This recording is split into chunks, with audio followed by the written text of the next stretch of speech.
Hi everyone, it's Christina again, and I'm sitting outside again.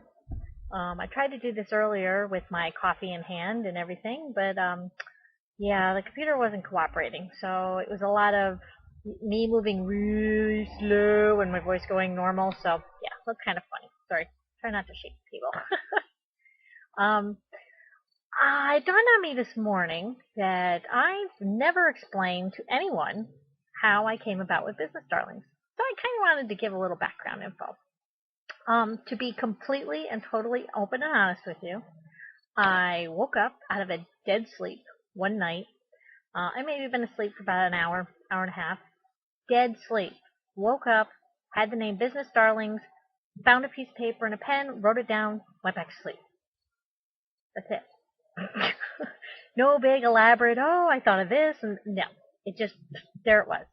I was not thinking about a new project. I wasn't thinking about setting up a magazine. I wasn't thinking about doing anything at that time that had anything to do with Business Darlings. The name just came. So for me, that lets me know that the universe, the angels, whatever you believe, was knocking me on the head going, hey, dummy, you got a good idea here. Go with it. And I was thinking, okay, how am I going to do this? So Business Darlings, I sat and hemmed and hawed with it for a while. And all of a sudden, it just came to me. A magazine blog. But the thing is, as I've said many times, I don't like to write. So I was like, how can I have a magazine and a blog that helps other virtual businesses get started, get going, get moving, grow their business, and do an awesome job for their clients and customers when I don't like to write? Not very helpful to have a blog and not have writing on it. So then I started dipping into my list of fellow colleagues in the virtual world and picked a few. And surprisingly, when I sent the mass email out, everybody said yes. Everybody. Not one person told me no. Everybody said yes, they would love to. And part of the reason is because I handpicked all of the writers that are on the blog.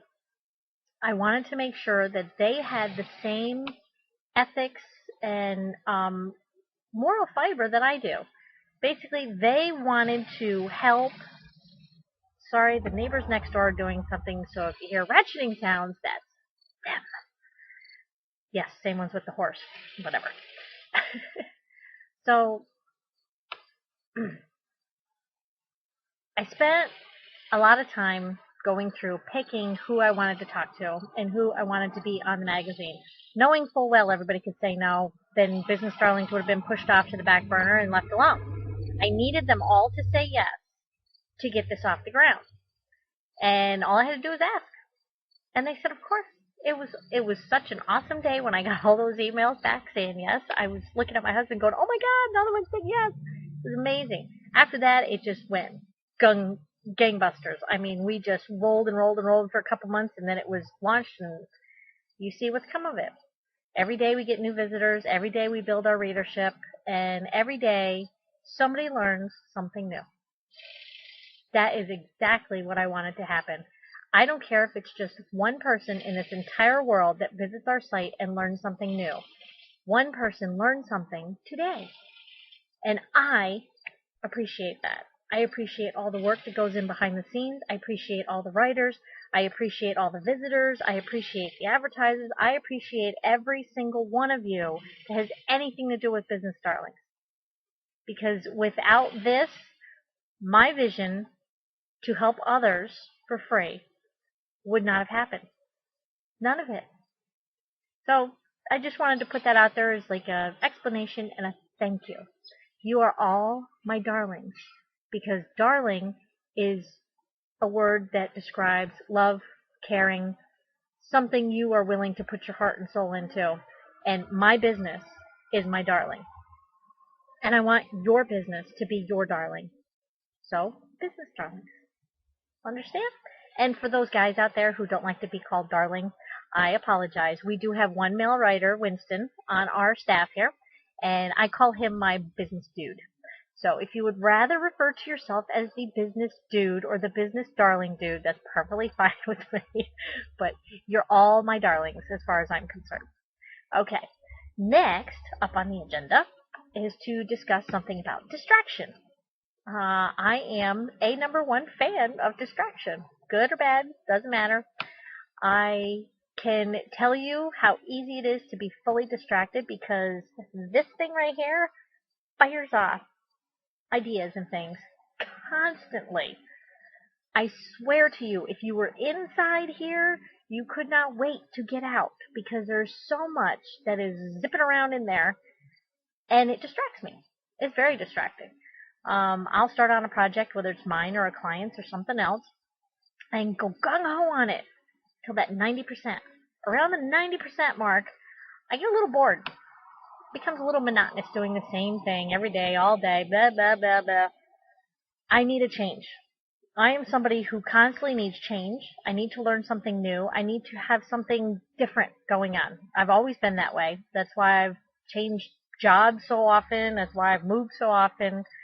It just, something has to change constantly for me to stay focused, I guess, which is weird. I need it to change to stay focused. But so I get around the 75 to 90% mark and I get bored. And then another idea comes to me and I go off running with that. Well, if you're like me, you understand the problem. If you only finish 75 to 90% of something, that means it's never going to get done if you don't finish that last bit.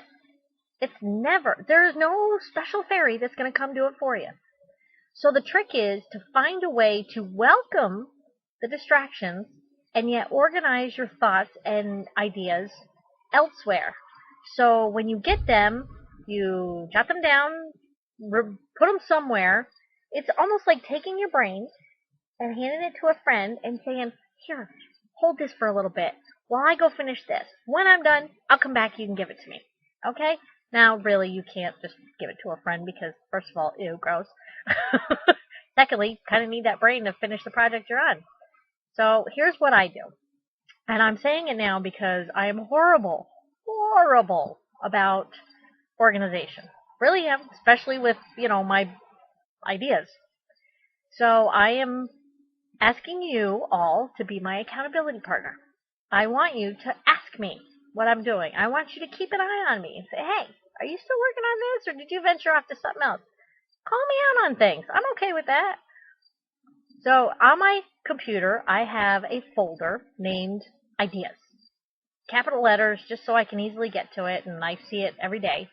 And there's two files in it. One is a notepad file, which is just simple text. It's not like Word or anything. That's it, straight on text.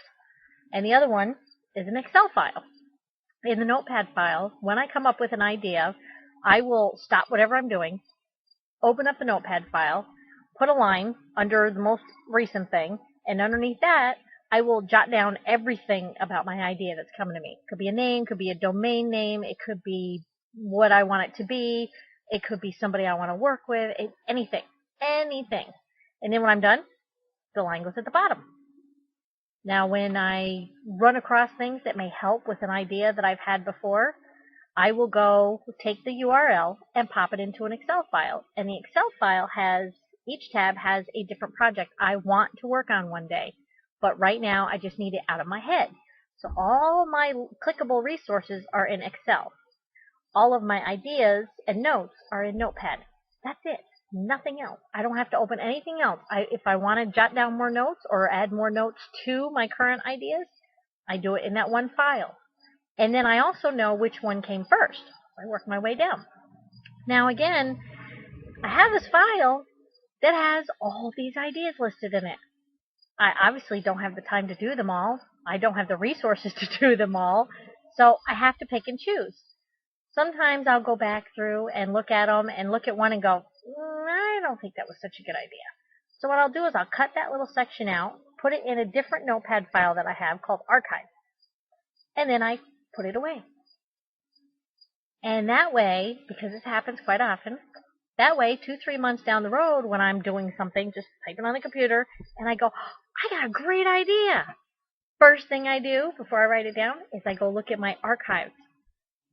and see if I already thought of that.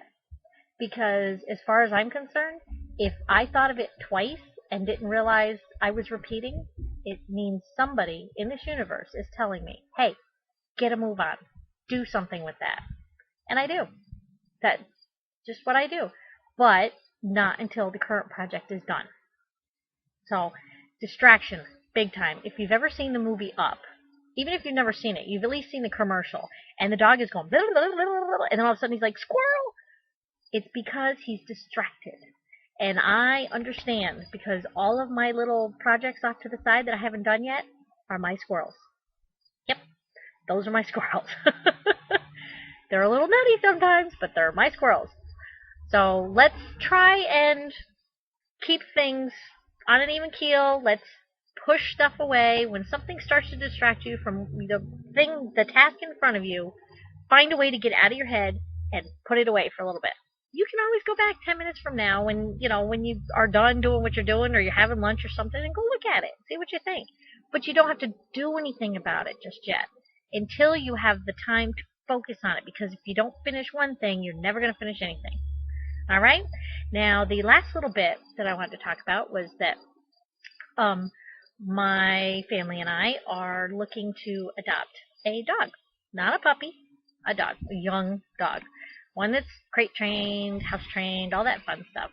I've been allergic to animals my entire life, and so I'm used to it, but I have been on medication for allergies for, well, continuously every single day I take the pill for the last 6 months, just to test something. And I have had absolutely no allergy issues at all this summer and spring, which normally not so great. I've been around dogs. I've been around cats. Cats still bother me. Can't do much around that. But dogs don't bother me that much anymore. So we have been looking for a short-haired, small dog who is going to be in the house with me all day. So we are going to see one this coming weekend. We've already met him, and we are having a home visit next weekend. So he's going to come here with his foster mom, and we're just going to see how it goes. And if so, then you may see somebody's fresh new little face on the next video. By the way, if we get this one, which this will be the 4th one we've tried for, so I'm not getting my hopes up, but he's real adorable. His name's Chewy, and he's Chihuahua and Mini Pinscher mix. He's so cute. But that way you won't be completely shocked when you see a doggy face on the next video.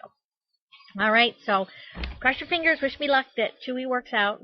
And if you have any questions, comments, anything, leave them below.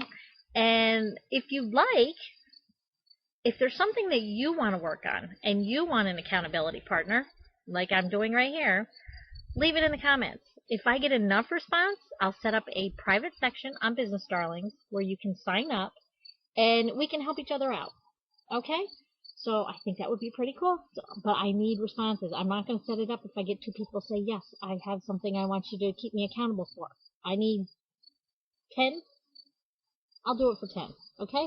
So if 10 of you say yes, then I will set something up within the next 30 days and get you set up on a private section so we can just talk and keep each other in line. Okay? So everybody have an awesome day, my darlings. I love you all. And you keep doing what you're doing, because you're going to get where you want one day. Bye.